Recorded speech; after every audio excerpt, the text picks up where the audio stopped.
The station with the most local news. This is News 4 at 6:30. Right now on News 4 at 6:30, water woes still happening in Niagara Falls. We have an update tonight on one of the massive water main breaks. And lake effect snow has tapered off, but it's still a very breezy evening. Could see a few more flakes south of the city tonight, but we're talking about more wind getting into the weekend. I'll tell you about that coming up in your 4-1 forecast. And a disturbing story about a Western New York doctor, what he's accused of doing to children and what he's already admitted to. Good evening, everyone, and thanks for joining us tonight at 6:30. I'm Dave Graber. And I'm Christy Kern. Things are quieting down in Western New York after we saw snow most of the day.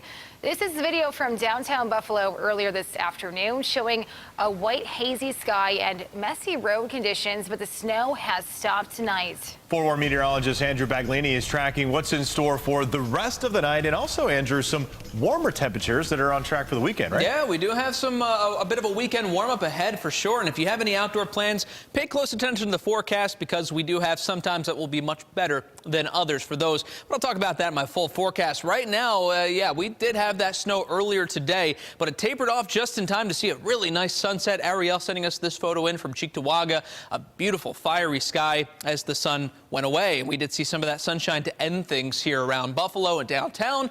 Down to pavement along the Skyway, so no real big problems on the roads from that earlier snow. Certainly manageable, but we still do have that winter weather advisory through 7 o'clock tonight for northern Erie and Genesee counties. That's where the lake effect snow was focused earlier today. And even though the snow tapered off a couple of hours ago, we still have that snow on the ground, and we could see some blowing and drifting happening a bit later tonight. Radar showing little more than just some flurries across northern Chautauqua County on that radar. But again, pretty quiet otherwise outside of that. Temperatures outside running in the low and mid-20s across the Niagara frontier, some upper teens in the southern tier, and a bit breezy, noticeably so, enough where you want to still bundle up as you head outside. Latest wind gusts from the airport at 25 miles per hour, so it's still going to be a bit blustery, especially around the metro and the Niagara frontier later tonight, enough to bring the wind chills down at times in the teens and single digits. So that breeze, again, could be blowing and drifting some of that snow that's on the ground around, and that could cause a few slick spots on the roads, but I don't anticipate big issues. Tomorrow morning, still a bit breezy. Make sure the kids are bundled up as they head out the door, but the real wind kicks back in tomorrow night. Very strong winds at times from tomorrow night into Saturday morning, and that could cause some issues getting into the weekend. And we'll have more on that. Also, the weekend warm-up and our next chance for rain and snow on the way. I'll time all that out for you in your full forewarned forecast coming up in just a few minutes.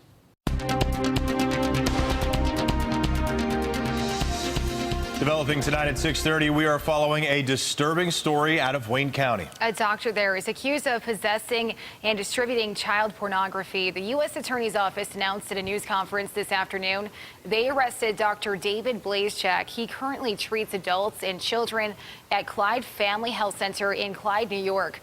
Prosecutors say the investigation started in March 2012. They say Dr. Blazechak was buying child pornography off of websites. Authorities executed a search warrant at his home in Newark, New York today and took him into custody. Prosecutors say Blazechak told them he never abused any of his patients, but he did admit to something else.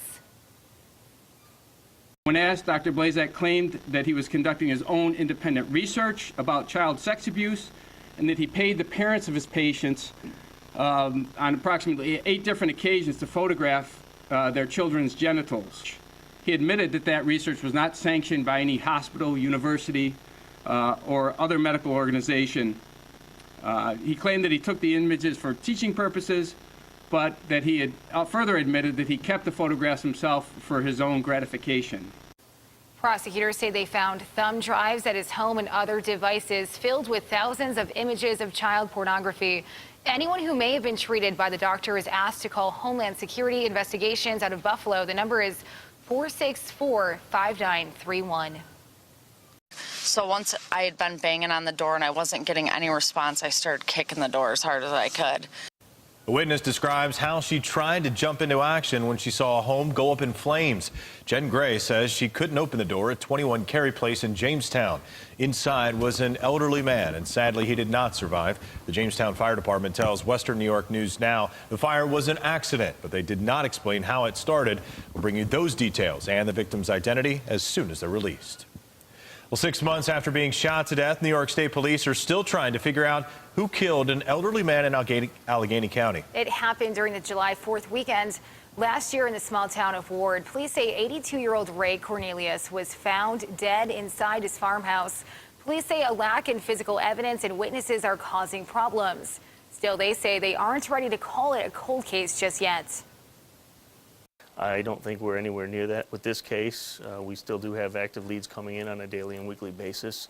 And until those run out, then we'll continue to work it as an active homicide. Police say no shell casings were found at the scene and there were no signs of forced entry. They did collect DNA evidence but have not found any matches. If you have any information on this homicide, you're asked to call State Police at 585-344-6200. U.S. Immigration and Customs Enforcement agents arrested 46 foreign nationals during a 5-day operation that wrapped up last week. And half of those arrested had criminal records, according to ICE.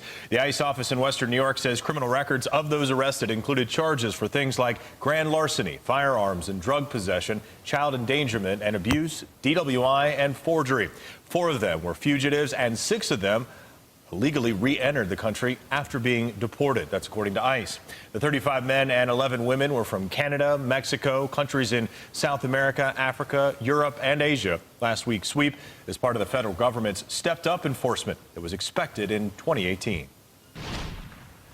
Oh, it has been over a month since a massive water main burst on 47th Street in Niagara Falls. Tonight, it's still causing problems. The break affected water pressure at homes in the area and even forced the high school to close for several days. News 4's Chris Horvanes has an update on the progress being made. For now, close isn't good enough for some people in the Falls who still don't have full water pressure. That's been the case for almost 5 weeks now. But today I learned things could be back to normal as soon as Monday. It literally gets nothing. But if you wait for just a few seconds, Besides that, this is what the shower looks like in Joshua Dion's home in Niagara Falls. Since December 15th, the day a 36-inch concrete water line broke on 47th Street, he's had to make other arrangements. if I have to take a shower, I either have to go to my grandma's or I have to go to my cousin's house. Dion is one of the people frustrated waiting for the line to be fixed. It should take no longer than a week or 2. But I understand it was a holiday, so I added on a 3rd week because of Christmas. It's been nearly 5, but today News 4 learned the repair could be finished next week. Crews are still working on a valve. We're optimistic that that job will be complete tomorrow. Again, that's not a hard date because it all depends on the situation in regards to anything like this, in regards to the mechanics of it and so forth. According to Niagara Falls Water Board Superintendent Bob Drury, if the valve is fixed tomorrow, they will send water samples out for testing immediately. And if after 48 hours they come back negative, the board can begin slowly turning the water back on Sunday. Officials say pressure would then reach full strength Monday. But the timeline is tentative. Hopefully it's over when it's over. We're confident that this won't break again, but to be able to see into the ground to predict that something else doesn't break would be foolhardy.